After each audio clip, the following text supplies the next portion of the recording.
आजभोलि अक्षय कुमारका फिल्महरू बक्स अफिसमा खासै चल्दैनन्। एक टाइममा उनी कमेडी फिल्मको लागि जानिने गर्दथे, चाहे त्यो हेराफेरी होस् या गरम मसाला। उनका फिल्महरूले बक्स अफिसमा पैसा पनि कमाउँथे र मान्छेहरूलाई पनि उनको फिल्महरू एकदमै फनी लाग्थ्यो, एकदमै राम्रो लाग्थ्यो।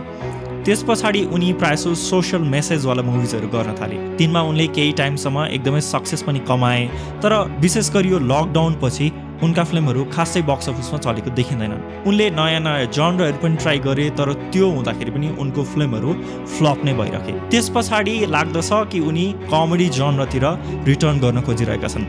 अझै झन् हेराफेरी 3 आउने न्युज आइसकेपछि त अडियन्सहरूलाई जान्न मन छ कि अक्षय कुमारले खेलेका अबका कमेडी फिल्महरू कस्ता हुन्छन्। सायद हेराफेरी 3 कस्तो हुन्छ भनेर भन्ने टिजर चाहिँ हाउसफुल 5 बाट पनि देख्न सकिन्छ होला। यी दुई फिल्मको टिम भने डिफरेन्ट छन्, तर पनि अक्षय कुमारले यो फिल्ममा कमेडिक पर्फर्मेन्सको रूपमा कस्तो पर्फर्म गरेका छन् भनेर गेज गर्नको लागि चाहिँ हाउसफुल 5 इन्ट्रेस्टिङ एक्सपेरिमेन्ट हुन सक्छ।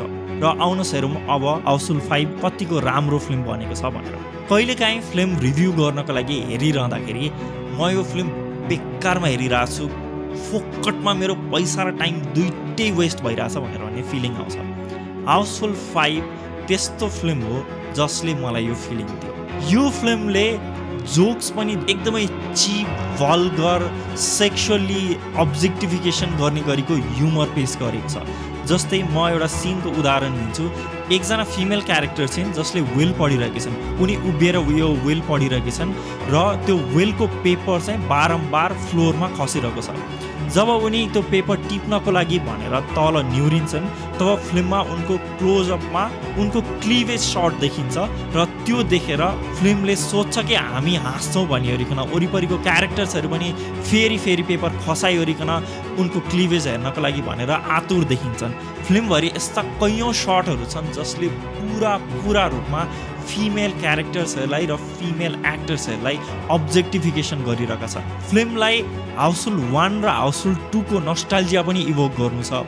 यस्ता कैयौँ सिनहरू छन् जहाँनेर पार्ट 1 र पार्ट 2 का क्यारेक्टरहरू फिर्ता ल्याइन्छन्, क्यारेक्टरको नामहरू फिर्ता लिएर आइन्छ, तर पनि हाउसफुल 1 र हाउसफुल 2 को त्यो फिलिङ र त्यो कमेडी चाहिँ यो फिल्मले इभोक गर्न सक्दैन। यो फिल्मको राइटिङमा पनि त्यतिको दम छैन।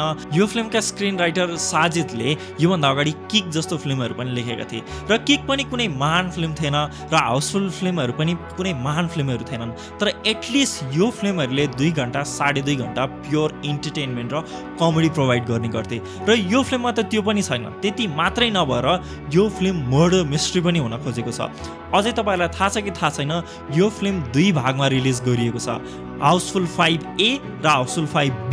फिल्म मेकर्सहरूको अनुसार यो फिल्मको लास्टको हाफ एन आवरमा डिफ्रेन्ट क्लाइम्याक्सहरू छन्, तर त्यो डिफ्रेन्ट क्लाइम्याक्स भएर के गर्ने? लास्टको आधी घण्टा फेरि हेर्न कसरी सकिन्छ जबकि फिल्मको अगाडिको 1.5 घण्टा नै टाउको दुखाउने गरीको बोरिङ छ। यो फिल्ममा कुनै इन्ट्रेस्टिङ सिन छैनन्, कुनै इन्ट्रेस्टिङ मोमेन्ट्स छैनन्, कुनै फनी मोमेन्ट्स पनि छैनन्, जबकि यो फिल्ममा 1 से 1 स्टार कास्ट रहेका छन्।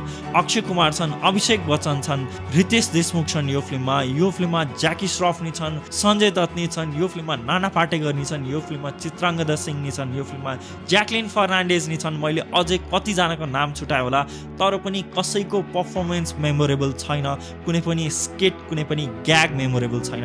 यो फिल्मले की एन्ड पीलका कैयौँ स्केटहरू चोरेको छ, तर त्यसको एकदमै भल्गर लो राइटिङ फर्ममा यो फिल्मले त्यो स्केटहरूलाई इम्प्लिमेन्ट गरेको छ। फिल्ममा कुनै पनि सेभिङ ग्रेस छैन। हो, लास्टको हाफ एन आवरमा जुन ट्विस्ट आउँछ त्यो ट्विस्ट अलिकति इन्ट्रेस्टिङ छ। एउटा ट्विस्ट चाहिँ मलाई पनि एकदमै अनएक्सपेक्टेड लागेको थियो, तर त्यो अनएक्सपेक्टेड ट्विस्टले के गर्ने जबकि त्योभन्दा अगाडि फिल्ममा मलाई कुनै इन्ट्रेस्ट नै थिएन। 1.5 घण्टा टाउको दुखाएर मलाई आधी घण्टाको क्लाइम्याक्स चाहिएको थिएन। सो ओभरअलमा भन्नुपर्दाखेरि यो फिल्म पैसाको पनि वेस्ट हो, टाइमको पनि वेस्ट हो। सायद यदि तपाईँ अक्षय कुमारको फ्यान हुनुहुन्छ भने चाहिँ म हेराफेरी 3 को लागि वेट गर्नु भनेर भन्छु, या त युट्युबमा गएर अक्षय कुमारका पुराना फिल्म्सहरू हेरेर पेटभरि हाँस्नु भनिओरिकन भन्छु। Please don't go and watch this film. So I like to rate this film 1 out of 10.